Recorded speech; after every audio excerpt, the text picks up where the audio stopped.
Florida, Mr. Mills. Thank you, Mr. Chairman. I want to pick up on what my colleague was asking in your response. You said that you wanted to ensure that you were re-engaged and refunded so that you could stop presenting our foreign policy in a failed way. That in my just that on the surface sounds so funny to me, because when you have things like botched Afghan withdrawals, when you have every other nation who has been able to get their citizens out of Israel, and we were one of the last, actually we're the last, to be able to even get a plane on the ground to try and help them.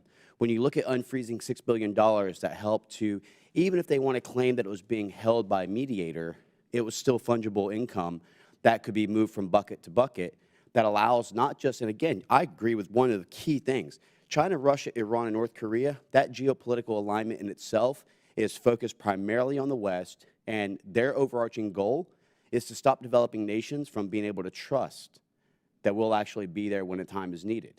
But we're doing that on our own. We're giving them all of the messaging and ammunition that they need.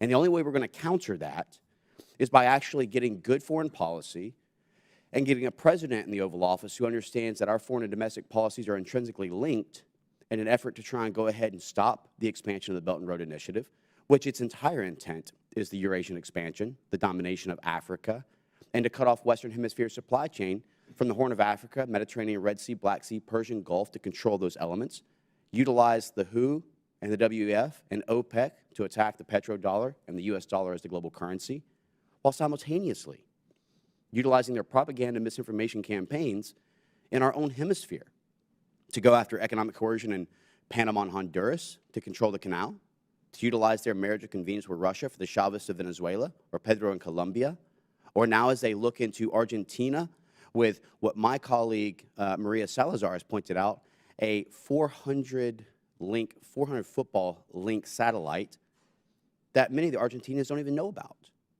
and we're not doing anything about. Not to mention the spy and military training base in Cuba, 92 miles off of both myself and Chairman Mast's great state of Florida.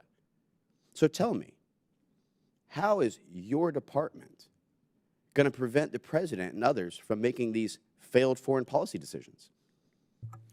So let me draw a distinction between the legitimate debates that we have about foreign policy and the illegitimate misrepresentation of America as a country by our adversaries.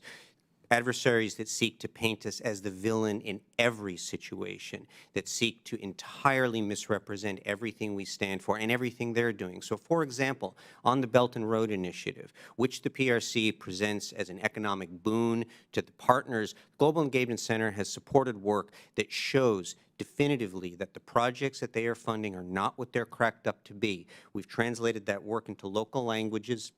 We've done it to make the case with decision-making elites to try to shape the environment in a direction that is accurate, that is true, and that is less conducive to the PRC promoting its interests. So we're not going to solve all of the debates about U.S. foreign policy, but we will continue to try to make progress against these illegitimate, untrue misrepresentations of the United States of what other countries are doing, including in South and Central America, as the PRC tries to make inroads. We're actively engaged in exposing that, in once again trying to influence decision-making elites with a truthful picture so that they can make the right decision on these issues. Well, when you talk about the economic strongholds where they try to come in and they promise things, for example, that they're going to develop infrastructure and transportation and communication platforms that they know that they're going to control and actually utilize financing back, we don't have to do anything to try and counter them,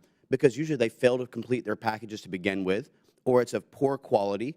And in most cases, like the country of Iraq as an example, who initially started to go towards that Chinese influence as a result of their relationships of the 2005 Constitution that gave sectarian democracy for Iran's stronghold, they're failing to meet every one of the requirements and now looking at the quality of American products and goods again.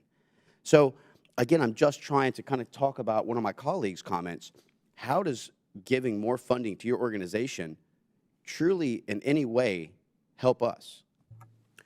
So on the PRC, we have supported work that tracks water levels in the Mekong River Valley, showing that PRC dam projects are harming local agriculture. We supported a dynamic monitor. But this is an economic resource warfare that we're involved in with China. Yes. It's not about just an environmental factor that's being, being understand. complicit in that. My time has expired, and I appreciate your time. And with that, Mr. Chairman, I yield back. Thank you. I now recognize Ms. Titus.